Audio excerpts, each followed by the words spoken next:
Salve, salve, ouvintes e ouvintes do podcast do lado esquerdo do muro, Conexão Israel. Estamos aí de volta, a semana acabando. Estamos gravando na noite de quinta-feira, ainda tem aí metade da sexta-feira que tudo pode mudar ou não. Mas estamos aí, eu, Marcos Gorenstein e João Miragaia. Diz aí, João. Fala, Marquinhos. Fala, pessoal. Estamos aí, mais uma semana. A gente agora, na semana passada, falou que ia comentar um pouco sobre as eleições. Faltam um pouco mais de 2 semanas aí. Como eu falei, agora é quinta, as eleições vão ser 3 segundas-feiras, vamos dizer assim, né? No dia 2 de março, tá chegando.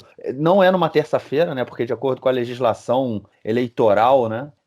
As eleições elas deveriam ser na terça-feira, só que agora mudou. Nessa eleição especificamente, vai ser numa segunda-feira e está se aproximando. É a terceira rodada de eleição em menos de um ano, né? Na verdade, quase 11 meses. A primeira eleição foi no dia 9 de abril de 2019, depois a gente teve a segunda em 17 de setembro também de 2019, e agora a terceira aí no dia 2 de março. E assim, o Likud e o Kahol Lavan, né, vão se enfrentar novamente. Eu falo desses dois assim porque são os dois partidos da cabeça, com os dois com mais de 30 cadeiras, entre 35 e 36 cadeiras aí. Hoje eu vi uma pesquisa que também dava isso no canal 12. E uma coisa bem interessante que aconteceu, que está tomando conta, né, de como essa campanha tem acontecido, tem sido feita, é que se nas eleições anteriores, né, o Kahol Lavan, né, o azul e branco e o Likud ficavam disparando um contra o outro, principalmente no caso de corrupção do Bibi, né, e da incompetência e inexperiência do Benny Gantz, nessas eleições agora a principal questão é o racismo. Mas aí, de repente, talvez o ouvinte esteja perguntando, pô, racismo contra judeus, contra os etíopes, contra os refugiados africanos no sul de Tel Aviv? Não. O racismo é contra a população árabe de Israel. É óbvio que isso não é novo, né? Isso é parte, vamos dizer assim, inerente da sociedade israelense, é corriqueiro, é comum,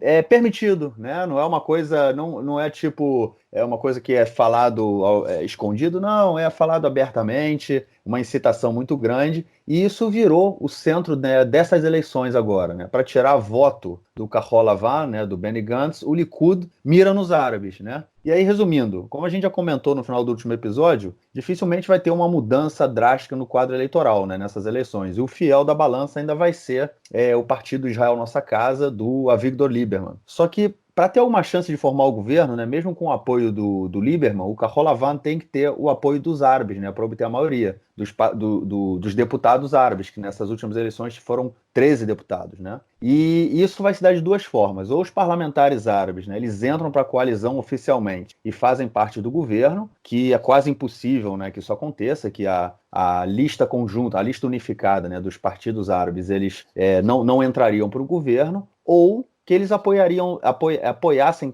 tacitamente, né, esse governo formado pelo Gantz sem estar na coalizão, né? E aí faria, com esse apoio de fora, com que o governo tenha a maioria no parlamento. Só que Deus me livre, né, cara? Como assim ter apoio dos árabes no governo? E nas últimas semanas, né, a campanha do Likud e de parte, né, dos seus aliados, do seu bloco de aliados da direita, tem sido de denegrir a imagem do Kahol Lavan, dizendo que eles só poderão ter o governo se estiverem ao lado dos árabes, né? Ou seja, uma política que tende a discriminar ou criminalizar cerca de 20% da população do país. E aí nessa semana, assim, vídeos nas mídias sociais, declarações de políticos e tudo mais, né, que pode ser feito para dizer que os árabes não podem estar do governo. Isso teve efeito? Teve efeito. Essa semana, na terça-feira, em um evento, né, num vilarejo árabe, no lançamento de um comitê de mulheres árabes, o Gantz disse que não era possível formar um governo com a lista unificada, né, dos partidos árabes, que há divergências muito grandes entre os partidos árabes e o azul e branco, né, o seu partido,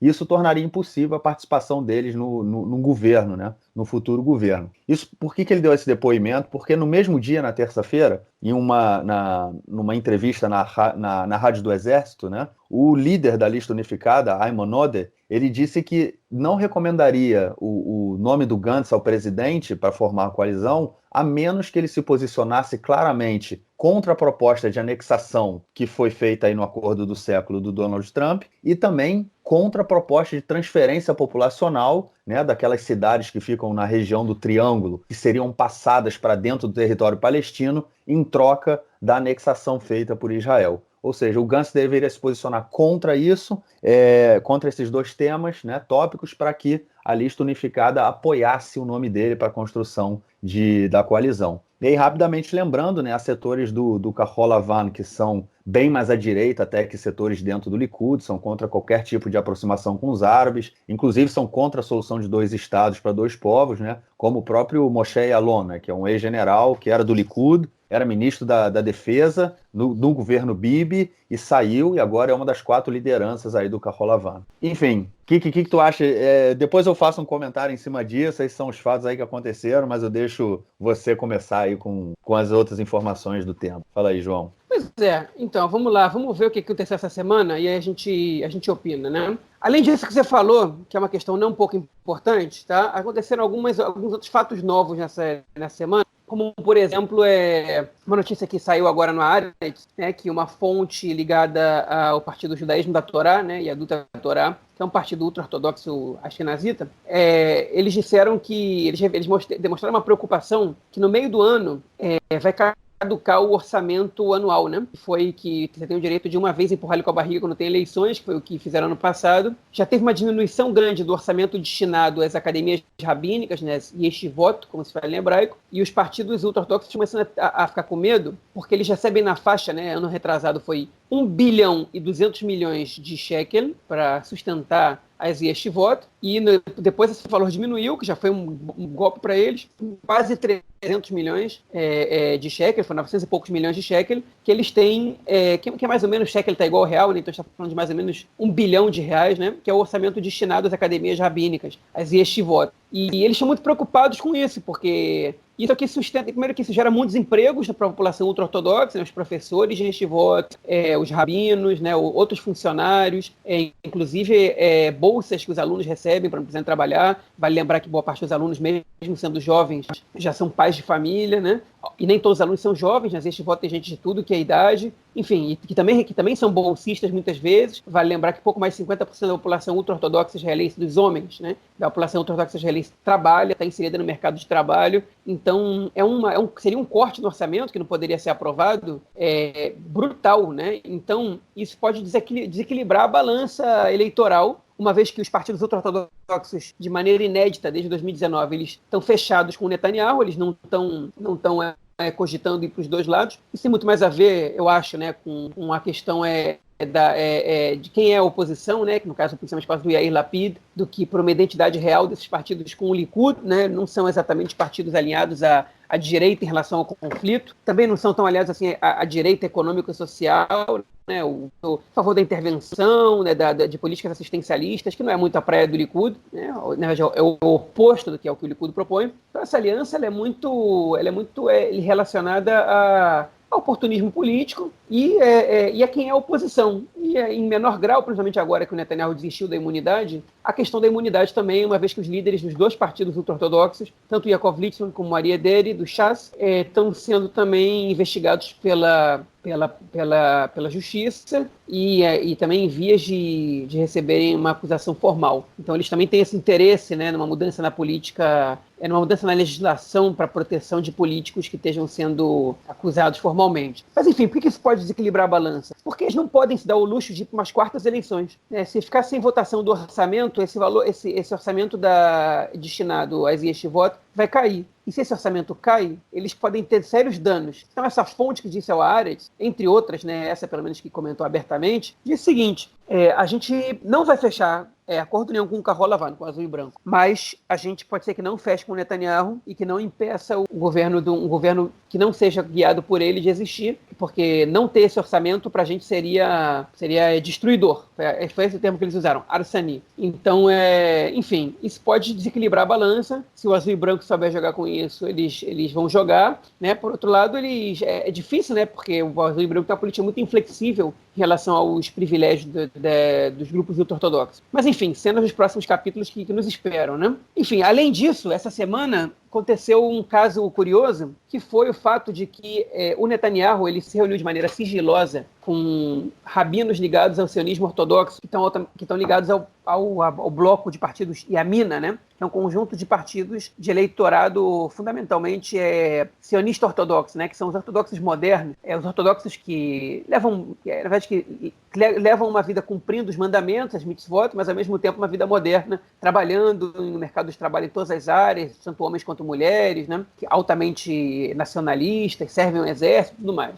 Na verdade, o grupo de rabinos dessa população, que são mais ou menos hoje 13, 14% da população judaica israelense que se identifica com essa corrente, eles tradicionalmente apoiam os partidos ligados a essa corrente, né, que estão representados pelo Yamina. Só que o Netanyahu, ele mais ou menos, ele percebeu que não está tendo muita variação nas pesquisas, não tem muito como desequilibrar os blocos, né, ele não tem muito como roubar votos do bloco da centro-esquerda. O único fator que pode desequilibrar a balança é o maior percentual de votos do eleitorado árabe, o que para o Netanyahu não é bom. Então ele está tentando ele está tentando desequilibrar o jogo de outra maneira. Ele está tentando tirar votos dos seus aliados para que ele seja o maior partido e, com isso, ele força o azul e branco a ceder num possível futuro governo de união. Se o Likud hoje consegue 42 cadeiras, em vez das 33 que eles estão aparentando ter, isso pode ser um fator de desequilíbrio. Se o azul e branco tiver 35, claramente o Likud vai ser o maior partido, e isso pode fazer com que o azul e branco tenha que ceder e formar um governo de união reconhecendo o Netanyahu como primeiro-ministro e tal.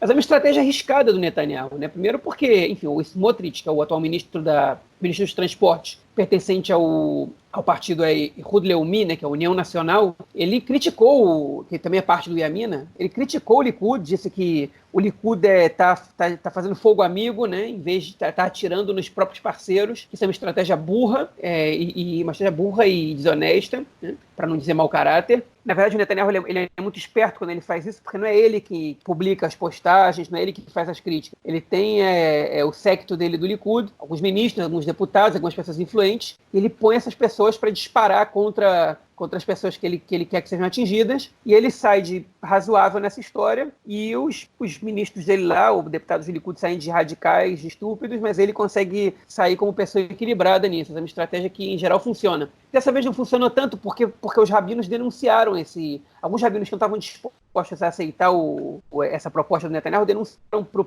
Yamina que o Netanyahu fez esse acordo dizendo que só o Likud pode garantir que o governo de direita, só votos no Likud podem garantir que o governo de direita continue no poder, porque alegando que o Bennett ele pode fechar um acordo com o azul e branco, né? E que o Bennett não é confiável, o Bennett já abandonou o grupo 2 vezes, o que é verdade, que ele não sei se é verdade que ele não é confiável, mas é verdade que ele já abandonou esse bloco 2 vezes. Eu acho que o Bennett ele é até bastante confiável em relação a essa questão de montar um governo de direita, né? É mais ainda que algumas pessoas de outros partidos. Mas, enfim, houve essa tentativa que gerou uma tensão ali dentro da direita, né? Num possível governo Netanyahu após as eleições, eu acho que o Bennett ele vai cobrar preço muito alto para formar o governo, porque ele sabe que o Netanyahu ele jogou contra ele de uma maneira que o Bennett não faz. O Bennett, apesar de todas as hostilidades que já tiveram entre os dois, as animosidades entre eles, inclusive entre a Sarah Netanyahu, que não gosta nem um pouco do Bennett desde que ele foi assessor do Netanyahu, o Bennett ele sempre abriu mão da posição dele como futuro líder para favorecer o Netanyahu em momentos que o poder da direita estava correndo um certo tipo de perigo de sair de perder as eleições. Eu acho que o Bennett, no final das contas, vai cobrar caro por isso, como já fez da última vez. Outro ponto interessante, o Marquinhos comentou a questão do Gantz com os árabes, né? Como foi dito, o Ayman Odeh, que é o líder da lista unificada, ele pressionou o Gantz, disse, ou você retira agora o que você falou sobre a anexação dos territórios, ou a gente não vai te indicar de novo, a gente está pensando que a gente está no teu bolso, a gente não está no teu bolso nada, se você, para ganhar o nosso apoio, precisa fazer por merecer. Então, acho que os dois grupos eles estão em tensões internas ali, o que nos leva a pensar que a única saída para isso é um governo de união mesmo, né? E a novidade dessa semana, antes de a gente falar sobre as pesquisas, é que o Bagat, a Suprema Corte, ela liberou geral. Pode ser. A outra notícia, né, que saiu, a gente tinha comentado já, né, que a comissão eleitoral ela tinha cassado a candidatura de uma parlamentar, né, da lista unificada, né, árabe, chamada Heba Yazbak, né, do partido Balad, e também cassado o partido chamado Mishpatei Tzedek, que é julgamentos justos, né, vamos dizer assim, que foi formado pela Larissa Amir que é a esposa do Yigal Amir, que é o assassino do Yitzhak Rabin, que cumpre prisão perpétua. E aí a comissão eleitoral cassou, né, essas duas, tanto o partido quanto a Reba, né, e as BAC de participar, e obviamente foram apresentados apelações no Supremo Tribunal, e o Supremo Tribunal aprovou, né, a participação tanto da Reba quanto do partido. E o interessante é que, no caso da Reba e as BAC, a votação dos juízes foi 5-4, né, permitindo a participação, e eles falaram que no caso alegavam que ela tinha incitado, tinha feito posts no Facebook há 5 anos atrás, incitando o terrorismo. E a alegação do Supremo foi que esses posts eram muito antigos, não foi uma coisa que voltou, que se repetiu ao longo desses 5 anos, ela fez lá esse post há 5 anos atrás e não voltou a repetir, então não tinha motivo nenhum para caçar a candidatura dela. E no caso do partido Mishpatei Tzedek, a aprovação do partido, né, pela participação do partido foi unânime, todos os juízes votaram para que o partido pudesse participar, e a alegação deles foi bem interessante, foi o seguinte, eles disseram que os propósitos do partido em si são nojentos, mas sentir nojo pela ideia e proibir o partido de participar nas eleições são coisas completamente distintas. Enfim, nessa eleição a gente também vai ter aí o partido da esposa do assassino do Rabin, que tem como plataforma principal um novo julgamento para ele, porque eles acham que ele não deve cumprir prisão perpétua. É isso. Essa foi a questão aí do bagaço do Supremo nessa semana. Eu só queria fazer acho que para terminar... Eu só queria fazer um comentário sobre essa questão do Gantz, né, e dos partidos árabes. É que essa política dele, né, ele tenta puxar aí eleitores do Likud, né? Mas primeiro que eu acho que tá bem fechado. Eu acho que dificilmente, e o mais interessante é que, apesar do Bibi ter feito nesse último mês aí uma série de eventos, e a questão da Naamah Issachar, que ele trouxe da Rússia, o acordo do século, o evento que teve aqui dos 75 anos de libertação de Auschwitz, que ele fez montou todo o circo, né, vamos dizer assim.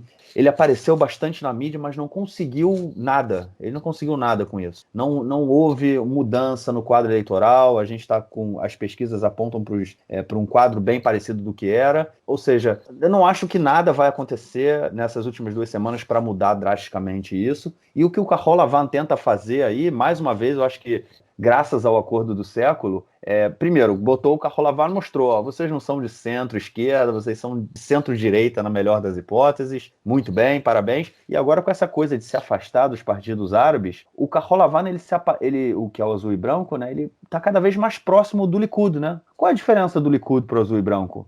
Propostas são as mesmas, né? Eu vou te dizer, sabe qual é a diferença? Não Bibi. A diferença é o Netanyahu. Pois é, essa é a diferença entre os partidos. Essa é a diferença. Enfim, é uma disputa entre dois partidos que são exatamente a mesma coisa. A única diferença entre eles é a liderança. E os setores mais progressistas da sociedade israelense vão indo pelo buraco, né? Vão indo pelo buraco. Mas, enfim, comenta aí agora, faz o seu comentário sobre as questões. Não, eu concordo contigo, né? Eu acho que é o partido do Bibi contra o partido do não Bibi, basicamente. É óbvio que a gente encontra algumas outras diferenças que não são super significativas do ponto de vista do que a gente considera esquerda e direita tradicional, mas o azul e branco ele é um partido mais laico, né, do que o Likud, né, principalmente por causa da presença do Lapid. Ele é um partido que acredita no laicismo do Estado. Na verdade, existe um termo em hebraico, que eu não consigo achar a tradução ideal para português, que se diz memlarti.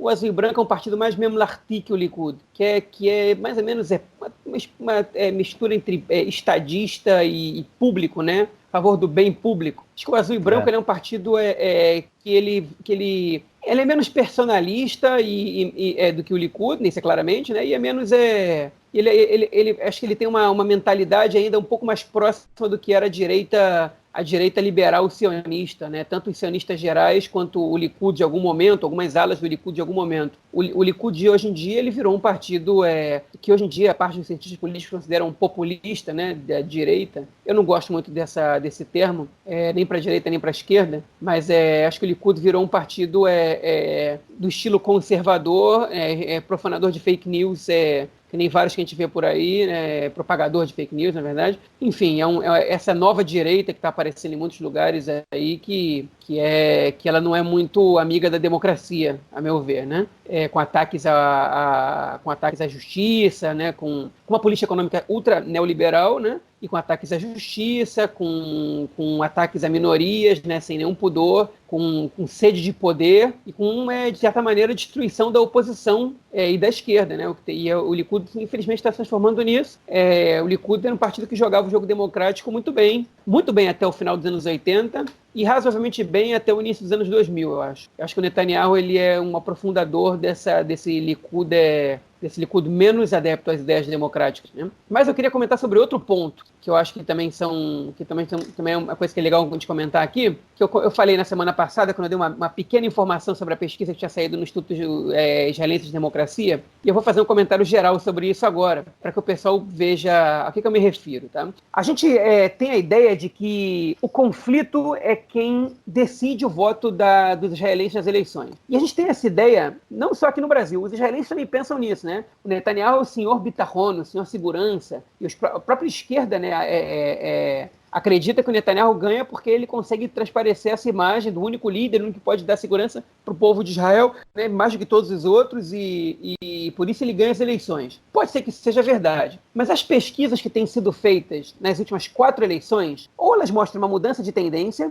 ou elas mostram que isso não é exatamente uma verdade. Eu vou começar por 2015. Em 2015, o Camille Fuchs, que é o principal estatístico e pesquisador de eleições em Israel, ele fez essa pesquisa perguntando, dos temas abaixo, qual deles é o que mais influencia no seu voto nas eleições. Em 2015, 53% disseram custo de vida e questões de bem-estar social. 24% disseram as ameaças à segurança. 9% disseram o processo de paz. 9% disseram questões entre religião e Estado. 1% disseram a governabilidade. E 4% disseram outras razões, né? Ou seja, o conflito mais segurança deu 33%, né, dos votos. Conflito, na verdade, acordos de paz, né? Então, é uma minoria, né, que 53% votam pensando em questões econômicas, mas isso em 2015. Tá? A gente pensa, será que isso foi só em 2015, que tem muito a ver com que as manifestações por justiça social que tiveram em 2011, estava muito fresco aquilo ali, será que tem a ver?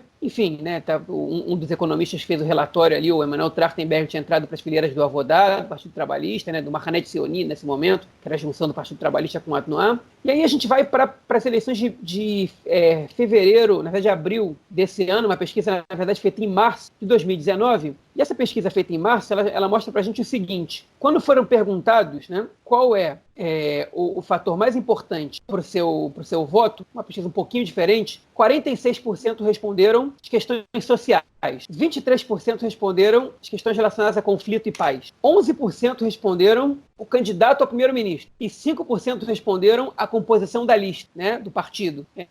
Ou seja, outra vez, o conflito aí apareceu como o segundo, com 23%, que está se repetindo o percentual, mais ou menos, né? E aí, eles fizeram essa pergunta de novo em setembro, né? E em setembro, aí já não foi uma pesquisa científica, foi uma enquete, a única coisa que eu achei, no canal 13, e aí deu o seguinte: 31% alto custo de vida, né? 30% relações entre religião e Estado, 25% a situação de segurança, 10% outras causas e 4% a criminalidade. E aí, o Instituto Israelense de Democracia vai fazer uma pesquisa, pelo menos com 3 perguntas, foi o que eles divulgaram até agora. A primeira questão foi a seguinte, né? Eles dizem uma frase e você diz se você concorda com ela ou não. Os acordos do século apresentados externamente pelos Estados Unidos, okay? Eles têm como objetivo influenciar as eleições de Israel. 46% dos judeus disseram que sim, 68% dos árabes disseram que sim. E aí eles foram ver os judeus que disseram que sim, 33,5% dos judeus de direita concordam com essa frase, 69% dos judeus de centro concordam com essa frase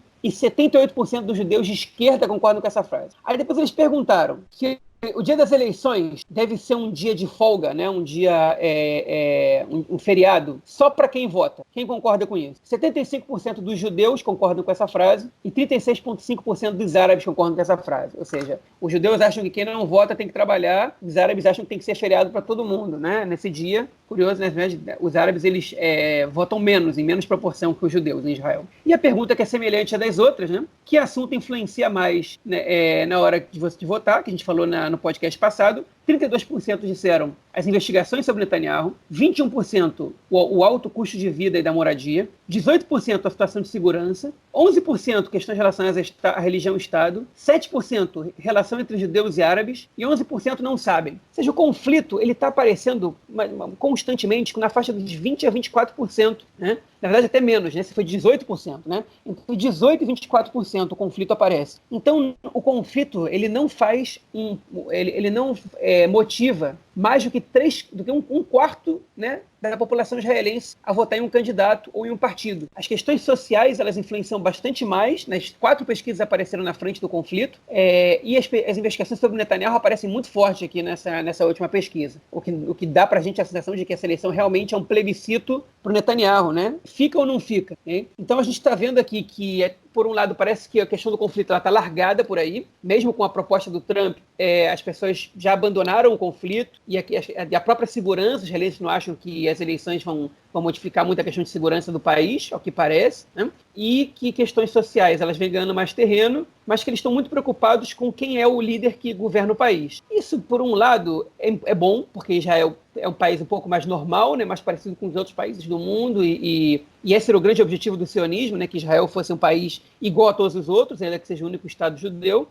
Por outro lado, isso é um problema, porque a população israelense ela já não considera mais o processo de paz como uma coisa importante, como um elemento importante na hora de votar. E isso faz com que políticas que são um pouco perigosas, né, como, por exemplo, a anexação de territórios palestinos ocupados unilateralmente, elas possam acontecer e que possam prejudicar de vez uma situação de paz com os vizinhos da gente. E a gente tem que lembrar que já tem quase 20 anos, tem já 16 anos que acabou, 15 anos que acabou a última intifada, né? Então a população parece que ela está passando esse trauma e esquecendo essa situação. É importante que não se crie um clima para uma próxima intifada. Mas enfim, acho que isso a gente pode tocar mais assunto no próximo bloco, quando a gente voltar a falar sobre os acordos do século do Trump. É isso. Vamos então, já que você deu a deixa, vamos então aí para o próximo bloco, onde a gente vai falar de política externa, vamos dizer assim, a reação dos palestinos na ONU e outras coisinhas mais que aconteceram na ONU essa semana. Essa semana, na terça-feira, o presidente da autoridade palestina, Mahmoud Abbas, ou Abu Mazen, ele foi à ONU para falar sobre o acordo do século apresentado pelo Trump. Como todo mundo ficou sabendo, a gente comentou aqui, né, os palestinos, eles, de antemão, eles já falaram que não aceitariam um acordo, e como a gente também comentou aqui, foi um acordo que foi feito sem nenhuma participação palestina, né? E como muitos críticos falaram também, o acordo basicamente abrangeu todas as exigências israelenses em relação ao conflito, resumiu tudo dando aos palestinos 50 bilhões de dólares em investimentos, caso eles aceitassem a proposta do presidente americano. E então o Abu Mazen foi à ONU falar, teoricamente, o que eles gostariam de ver no acordo, o que eles fariam, o que gerou também alguma reação do público aqui israelense. E o João vai trazer aí algumas informações que foram ditas pelo Abu Mazen no Conselho de Segurança da ONU. Diz aí, João. Pois é, o Abu Mazen foi até o Conselho de Segurança da ONU para debater o acordo do século, né, proposto pelo Donald Trump, né, em conjunto com o Netanyahu e o Gantz, pelo jeito. Enfim, além de todas as críticas que a gente já sabia que eles iam fazer, porque já tinham feito na reunião da Liga Árabe, como que esse é um acordo que não conta com um dos lados, né, é um acordo feito entre os Estados Unidos e Israel, sem incluir os palestinos nem sequer na programação do acordo, que é unilateral, que é absurdo, né, que deixa, enfim, além de tudo isso que eles tinham comentado já antes, que não iam abrir mão de Jerusalém e tudo mais.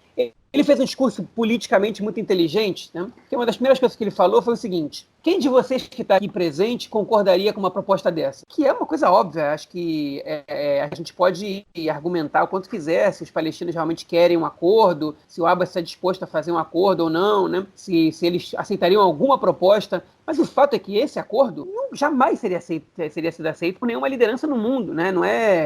Porque não é interessante, porque ele dá menos do que já foi oferecido antes, né? É uma proposta que ela ignora pontos que são cruciais para as demandas do nacionalismo palestino, como, por exemplo, ter direito a estabelecer sua capital em Jerusalém Oriental, né? O espaço que o Trump designa para ser a capital do futuro Estado palestino são os bairros de Jerusalém Oriental que estão do outro lado do muro ou da cerca, né? Porque parte do muro que divide Israel da Cisjordânia, né? Ele é parte muro, parte cerca, mas são os bairros que estão do outro lado, que são uma minoria de Jerusalém Oriental. Então, é uma proposta que ela não atende a demandas básicas que Israel já tinha, de determinada maneira, evoluído a ponto de reconhecer que eram importantes atender essas demandas, e o plano do Trump não atende essa demanda, né? Então, claramente, esse acordo não foi bom. Ele começou com essa pergunta, porque é muito fácil também começar com essa pergunta. Ninguém ia dizer eu aceitaria, né? Obviamente que não aceitaria.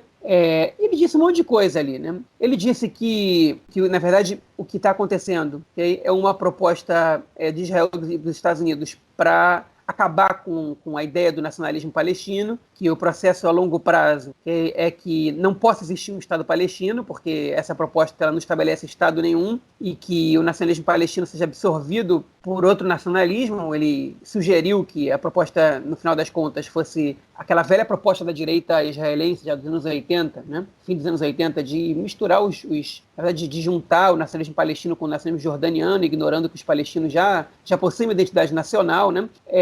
Enfim, um discurso equilibrado, porque ele disse que estão acusando ele de a partir de agora começar a agir com violência. Ele disse que não vai agir com violência, que eles já abriram mão, eles já renunciaram à violência já tem tempo, que não é essa a ideia, que mesmo discordando de tudo, eles não vão agir com violência, que não podem aceitar uma anexação de territórios que são deles, mas que a violência não é uma possibilidade para eles, né? E, enfim, existe gente na sociedade israelense que discorda disso. Recentemente, o Gadi Taub, que é um acadêmico da Universidade Hebraica de Jerusalém, que era um cara de direita, de esquerda até 2 anos atrás, e deu uma volta de 180 graus aí, mudou para a direita, né? Hoje em dia é eleitor do Likud. Ele diz que não adianta a autoridade palestina dizer que renunciou à violência, porque não faz mais atentado, e se eles continuam propondo ou batendo na tecla de que algumas propostas deles, né, de algumas exigências que vão ser impossíveis chegar em um acordo, como a volta dos refugiados palestinos ou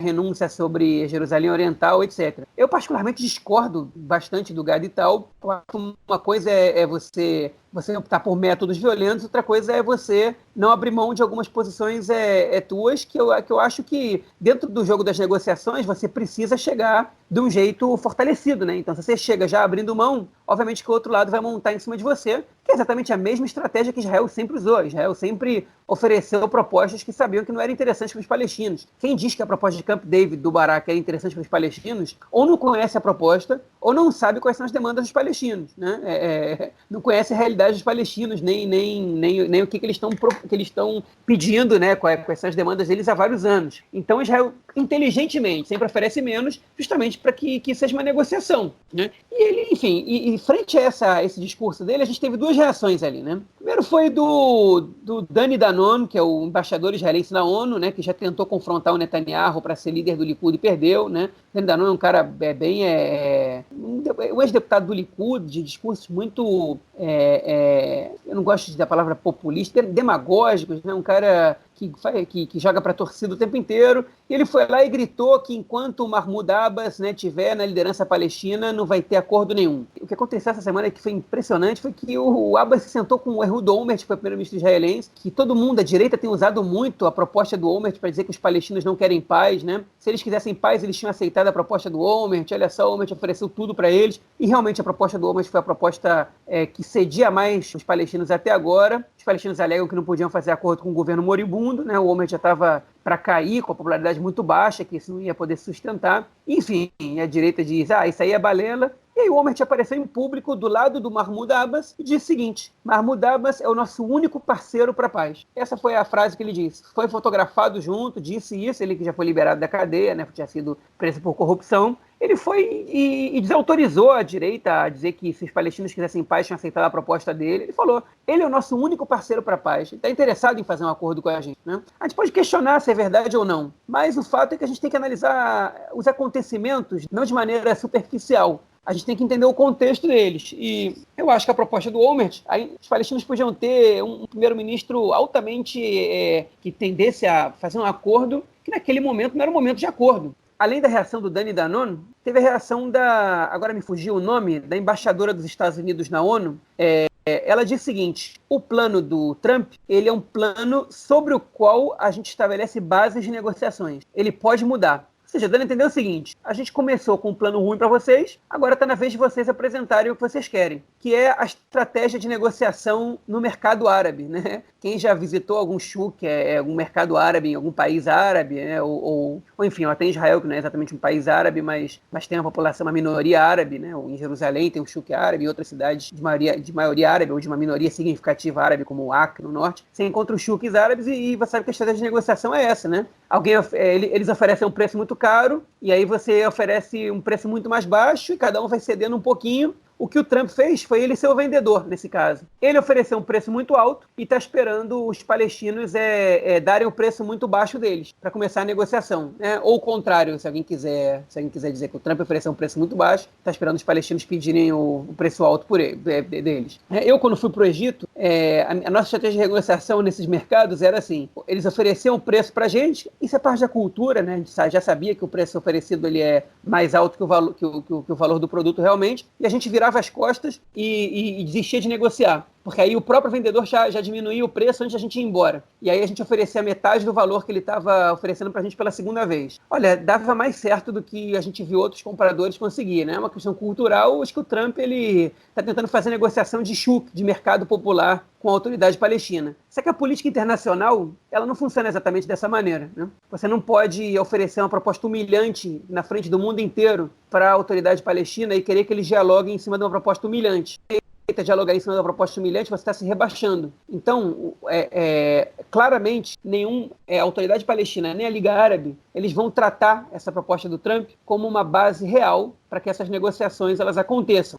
E aí a gente chega na outra pergunta: não é só se os palestinos realmente querem um acordo, a gente pode discutir 1000 anos, pode ser até que eles não queiram, mas é se o Trump, quando fez essa proposta, se ele realmente quer um acordo, ou se ele está usando essa proposta para outros fins políticos dele, como, por exemplo, para fortalecer o discurso dele orientalista, né, ou para apoiar, de alguma maneira, algum dos candidatos em Israel nas eleições, né, Netanyahu no caso, com quem ele se dá muito bem. Enfim, a gente pode estipular várias questões. O que a gente sabe, tá, é que se o Abbas, até agora, nem os palestinos fizeram nenhuma proposta de paz até hoje, evidentemente que eles não vão fazer uma contraproposta com essas bases. Então, se alguém está esperando que alguma coisa vai sair daí, essa pessoa está errada, né? Eu vi gente comemorando, dizendo que a pessoa está enganada, né? Não vai sair nada daí, né? E aí, a única coisa que você pode fazer é ameaçar, é dizer: bom, então a partir de agora vai ser assim, como foi dito. Cada vez que vocês recusam, vocês vão ganhar menos. Okay? Só que esse ganhar menos, ele não é interessante para Israel, porque quem pensa que para Israel é interessante ir anexando os territórios também está enganado, porque até que chega um momento que você é obrigado a anexar tudo que está ali, e você é obrigado a dar cidadania para os cidadãos árabes que estão ali. E isso acaba com a razão de ser do movimento sionista, que é ter um Estado judaico na Palestina, né? Razão original, na Palestina, porque esse era o nome do território durante o Império Otomano e durante o mandato britânico, ou em Eretz Israel, na terra de Israel, como preferir. A razão do sionismo é estabelecer um Estado judeu nessa região. E se tem uma maioria árabe, né, você não vai ter Estado judeu nessa região. Então, a anexação, ela não é positiva para Israel. É uma bomba relógio que é negativa para Israel. E é impressionante como parte da direita e do centro, né, não percebem, não se dão conta disso. Quem se deu conta de que essa proposta do Trump ela é positiva para as suas demandas, mas tem que tomar muito cuidado com isso, é o Naftali Bennett e o partido dele. Eles não se manifestaram sobre essa proposta porque eles se negam a reconhecer qualquer direito dos palestinos de ter um Estado. Então, eles estão quietinhos, falaram em oportunidade histórica, nisso, mas não falaram em Estado palestino. Falaram essa oportunidade de anexação, essa é uma oportunidade de anexação de todos os territórios, tá? De Judéia e Samária, dos assentamentos, de tudo. Eles querem, já estou falando de anexar, na verdade vocês falaram de tudo, ou exceção dos assentamentos e do Vale do Jordão, que é a proposta histórica do Bennett, mas algumas fontes do partido também disseram essa semana para o Haaretz, né? Essa semana o Haaretz veio com algumas notícias interessantes, mas com fontes que falaram em off, que eles não podem falar em Estado palestino, que eles não podem aceitar uma proposta que fale em Estado palestino. Então, acho que o Netanyahu, ele, com a base dele da direita, ele não tem sustentação também para aprovar esse projeto do Trump, se fosse o caso, né? Então, o que só me convence que isso daí é uma balela, não vai a lugar nenhum. Ele só pode gerar políticas unilaterais, que é justamente o que a direita criticava quando Israel saiu de Gaza, né? A direita criticava, mas o Netanyahu votou a favor da saída de Gaza, diga de passagem. Eu acho que tem muita coisa aí que ainda vai ser discutida. Eu concordo com boa parte das coisas que você falou. Eu acho que os palestinos não vão entrar nessa discussão, eles não têm porquê. Agora, o mais interessante de tudo que aconteceu foi essa volta do Olmert, né, ao cenário público, cara. Ele simplesmente voltou, a volta dos que não foram. Não sei o que aconteceu ali. Parecia aquele morto muito louco, né, cara? Simplesmente o cara surgiu do lado do Abbas e falando aí, estamos aí, esse cara é o nosso parceiro para paz e vamos que vamos. E voltaram a falar do acordo que ele apresentou. Eu achei isso foi a coisa mais sensacional que aconteceu, inclusive também com boatos dizendo que ele estava dando apoio ao Carol Lavan e se aproximando e dando inclusive assessoria política, né, no que diz respeito à política internacional, enfim. O Carol Lavan negou, falou que não era bem assim, calma aí, né? E vamos ver se o Olmert realmente vai tomar a frente aí de alguma coisa. De qualquer forma, eu acho que no que você falou sobre o movimento sionista, e talvez seja na hora do movimento sionista se repensar também, né, cara?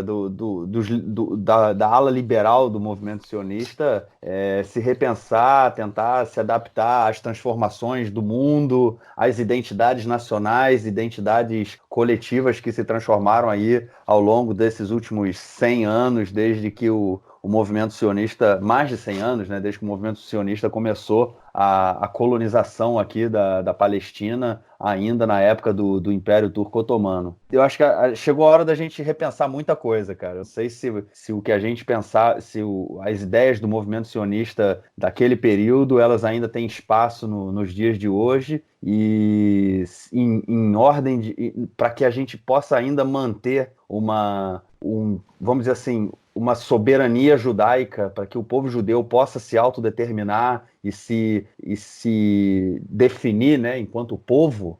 Talvez a gente tenha que repensar uma série de questões aí, como questões nacionais e questões de como se organizar nacionalmente dentro desse espaço de terra aqui, que também é reivindicado por um outro povo. Enfim, é um assunto para outros podcasts. Eu acho que nem para um só, né, cara? Ou para outros podcasts. Mas a gente pode fazer uma edição especial. Isso, exatamente.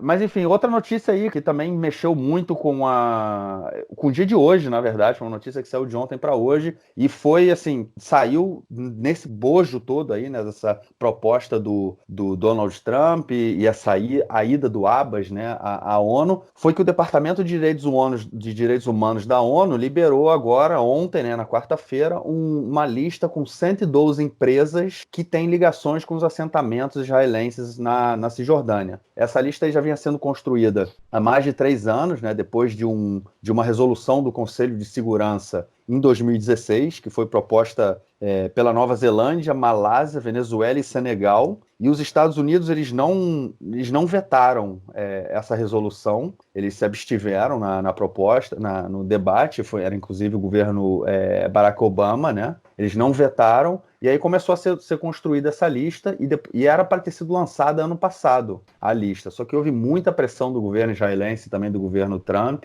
e agora, nesse período aí de 2 semanas depois do lançamento do Acordo do Século e tudo mais, finalmente eles soltaram essa lista com 112 empresas israelenses que, assim, elas foram empresas que não necessariamente são empresas de assentamentos, né, que têm sede nos assentamentos, mas são empresas que elas contribuem de qualquer forma com a existência, né, desses assentamentos. Empresas de ônibus que fazem transporte, empresas de combustíveis, né, de posto de gasolina que existem nos assentamentos, supermercado, telefonia, construção civil, a Coca-Cola também está listada, tem também aquele site, né, Booking.com, né, que faz enfim, hotéis e casas. Tem a Airbnb, né, que inclusive a Airbnb ela sofreu uma pressão muito grande do movimento BDS, né, para retirar das suas listas casas, né, nos assentamentos. Eles falaram que iam retirar, depois voltaram atrás e ainda é possível, através do Airbnb, alugar casa em assentamentos. E essa divulgação fez com que levanta o medo, né, de que essas empresas sofram boicote, né? Não é que agora essas empresas foram tornadas ilegais pela ONU por estarem fazendo alguma coisa ilegal, mas pode ter uma movimentação aí da sociedade civil para que essas empresas sejam boicotadas, né? E também para que uma pressão para que os governos, né, dos países tirem investimento nessas empresas. Tem bancos também que estão na lista, o Banco Leumi, né, que é um dos maiores bancos aqui de Israel, o Banco Hapoalim, enfim, tá todo mundo aí nessa lista. E o Bibi disse, aí a gente tem as reações aí, né, do métier israelense, político israelense, que o Bibi falou que quem boicotar essas empresas, né, também vai sofrer boicote de Israel. Ele disse que o Departamento de Direitos Humanos da ONU não tem nenhum valor, né, insignificante, que inclusive a maioria dos estados americanos, inclusive já aprovaram leis, né, proibindo o boicote a empresas israelenses. E outros políticos do Likud foram até mais adiante, né, cara? Tanto o ministro da Segurança Pública, né, que é o Gilad Erdan, e o ministro do Exterior, o Israel Katz, né, o Israel Katz, eles falaram que essa lista ela é antissemita, né? E o Reuven Rivlin, o presidente de Israel, foi no mesmo sentido. Ele não usou antissemita, mas ele foi no mesmo sentido, assim, de discriminação contra judeus, enfim, completamente descabida, na minha opinião, essa crítica, dessa forma, né? Pode se criticar, mas dizer que é antissemita aí é demais para o meu visual, vamos dizer assim. E o Benny Gantz, né, disse que era um dia negro para os direitos humanos, e o Yair Lapid disse que a comissária dos direitos humanos da ONU é a comissária dos direitos de terroristas. E também continuou, né? Tipo, o Amir Peretz, que é do Avodá, né? Que é o líder do partido desse bloco, né? Que é o Avodá, Gesher e Meretz, disse que eles são contra qualquer tipo de boicote, né? E essas decisões que ele chamou de supérfluas da ONU, e que vão lutar aí para manter a economia israelense estável e o emprego dos israelenses. Mas o mais interessante é que o Meretz, ele é a favor do boicote das empresas dos assentamentos, né? O Meretz, ele ele defende o boicote aos assentamentos em si. Então, essa declaração aí do Amir Peretz, ela é contraditória em relação à política que o Meretz vem defendendo ao longo dos anos. Só para lembrar que os assentamentos são vistos, né, são ilegais de acordo com a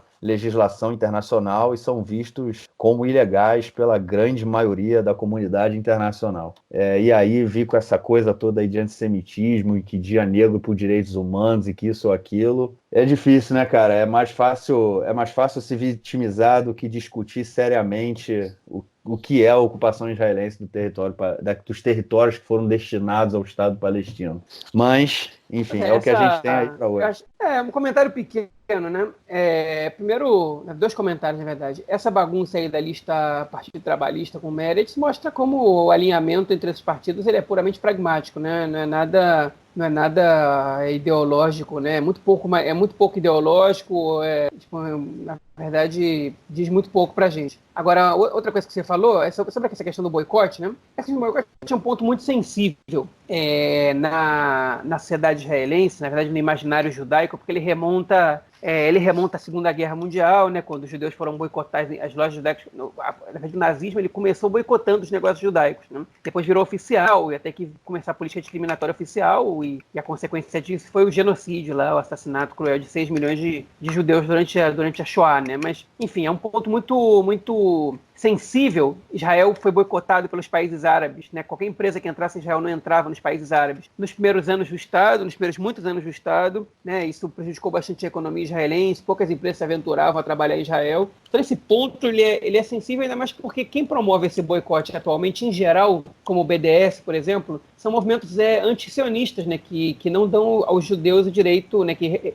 recusa dar ao povo judeu o direito de ser soberano em um Estado nacional, né? Se autodeterminar nacionalmente. Então, essa questão do boicote, ela é problemática até para a parte da esquerda progressista, né? Sionista, que é totalmente contrária à ocupação. É muito sensível essa questão. Eu, particularmente, tá? Eu vou dizer isso de uma maneira genérica, eu acho que o boicote ele é uma estratégia não violenta ilegítimo, né? Os vegetarianos boicotam comer carne, os judeus ortodoxos boicotam comida não kasher, né? Eu tenho um amigo que é ortodoxo que ele, se não tem selo de comida kasher no restaurante, ele não entra. O restaurante pode ser todo parve, que não tem nem carne nem leite, e não abrir no sábado, ele não come, né? Então ele boicota estabelecimentos que não pagam o selo de kashrut na prática, né? Então, o boicote é uma estratégia que é usada por todo mundo.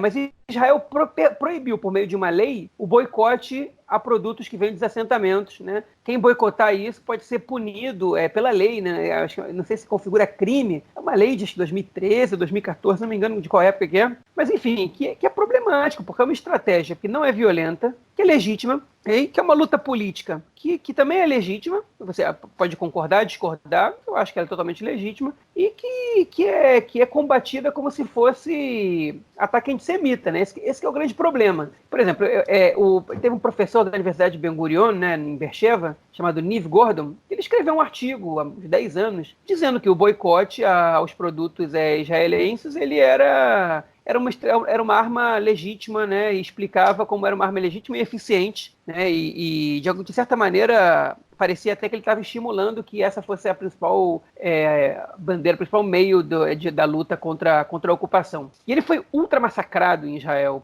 pelo comentário que ele fez. Eu acho o seguinte, a gente pode debater se o boicote ele é certo, ele é errado, se ele resolve, não resolve, tudo isso pode ser debatido. E a gente também tem que compreender o que remonta a falar de boicote. Mas a gente também tem que entender que a gente não pode ser desproporcional. Boicote não é atentado terrorista, né? Boicote não assassina ninguém. Mas destrói a economia, gera desemprego, blá, blá, blá. Bom, enfim, tem outras coisas que fazem isso também. A gente pode discutir se determinadas políticas públicas também fazem a mesma coisa, né? E então tudo vira um efeito borboleta. Eu acho que as reações foram desproporcionais, principalmente como você falou, né? Essa questão dos boicotes dessas empresas. Eu concordo com você. Eu acho que isso merece uma discussão aprofundada, inclusive com os palestinos participando desse debate, né?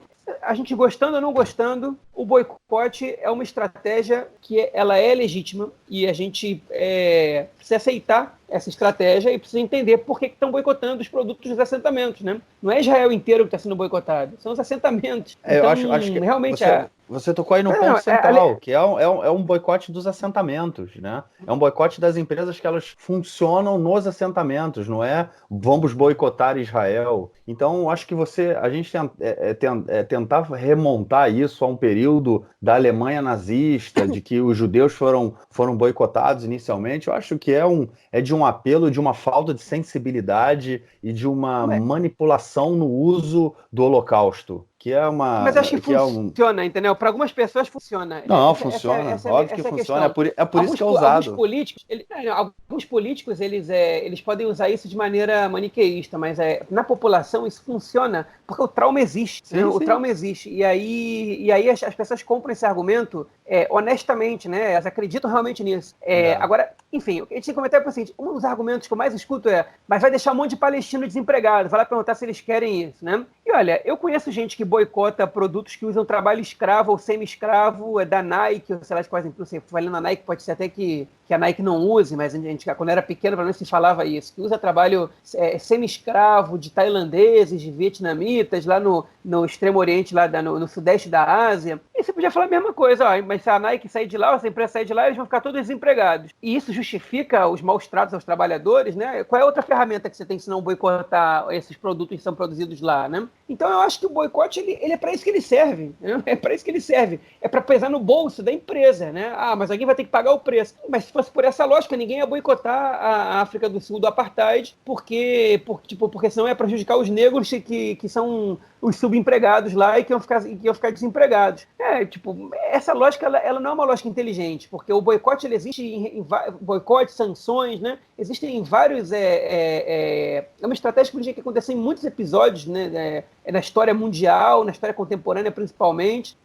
Enfim, e eu acho que a gente tem que lidar com o boicote com as proporções que ele realmente tem e analisando as causas. É justo boicotar um produto que é produzido nos assentamentos, nas colônias? Eu acho que isso pode ser legítimo, sim. Se você é contra a ocupação, se você acha que a ocupação é uma coisa desumana, que é uma coisa ilegítima, né? Se é uma coisa que oprime o povo palestino, eu acho que você pode boicotar sim, sem nenhum problema. Eu acho que isso eu não sei se eu estou disposto a fazer esse boicote, eu vou querer cortar na minha lista tudo que eu teria que cortar, tudo que é produzido lá, mas talvez seja um ponto a se pensar sim, sabe? Para mim, eu digo, para outras pessoas, enfim, a pessoa decidiu, a União Europeia decidiu que essa é uma política que eles querem boicotar, que eles estão achando que está errado, que a ocupação está errada, que o uso de mão de obra barata palestina está errado. Então, eles têm o direito de propor esse boicote, sim. Não adianta ameaçar, não, Israel, porque Israel também precisa do mercado internacional, então não adianta dizer que a gente vai boicotar de volta. Como é que você vai boicotar de volta toda a União Europeia, né? Isso não vai acontecer. Então, enfim, vamos colocar as coisas de devidas proporções, entender o que é legítimo e o que não é legítimo e lidar com a realidade. A ocupação é uma coisa ruim e a gente precisa caminhar para que ela termine. Existem várias formas de terminar a ocupação. O próprio governo de Israel parece estar optando por uma delas, que é a anexação dos territórios. Vamos trabalhar para que ela termine, né? Para que os palestinos eles possam ser cidadãos legítimos de algum país, né? E eu espero que do estado deles, né? E que a gente não precise passar por situações desconfortáveis como essa. Mas, infelizmente, hoje em dia, isso gera descontentamento global. É isso. Então vamos para o nosso último bloco, onde a gente vai ouvir o comentário do esporte do nosso camarada Nelsinho Burg.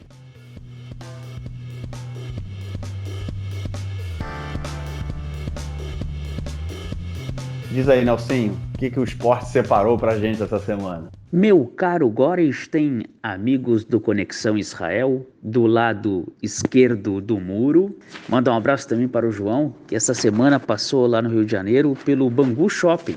Lá tá tendo uma feira de comida no Bangu Shopping, desde escondidinho até a própria batata de Marechal Hermes, que ele já foi lá, gosta muito. Muitas opções da culinária, salgados, doces, comidas do norte, nordeste, frutos do mar. O João realmente foi lá, se esbaldou no Bangu Shopping. Essa semana o destaque foi o judô israelense. Judô israelense campeoníssimo. Israel já ganhou medalhas no judô, tanto feminino quanto masculino, em Olimpíadas. Pois nessa semana está ocorrendo o Grande Slam de Paris. E no Grande Slam de Paris, na categoria 100 quilos ou até 100 quilos, Israel conquistou medalha de ouro com o Peter Falchuk. Peter Falchuk conquistou a medalha de ouro, foi lá, viu e venceu. Levantou a bandeira israelense no lugar mais alto do pódio e conquistou a medalha de ouro para orgulho de todos nós. Um outro detalhe interessante também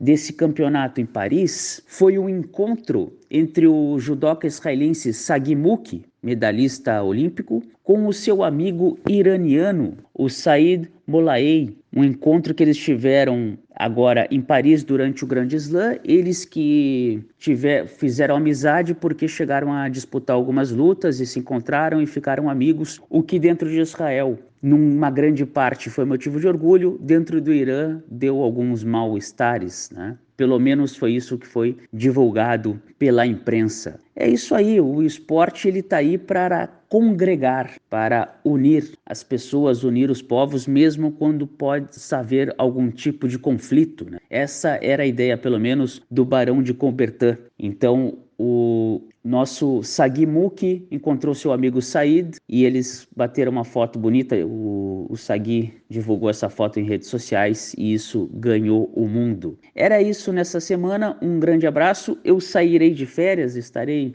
um período no Brasil, mas mesmo assim espero estar continuando a mandar os boletins esportivos aqui para o lado esquerdo do muro no Conexão Israel. Um abraço. Valeu, Nelsinho, show de bola. A gente espera você semana que vem com mais notícias aí do esporte israelense. Bom, João, a gente fica por aqui então.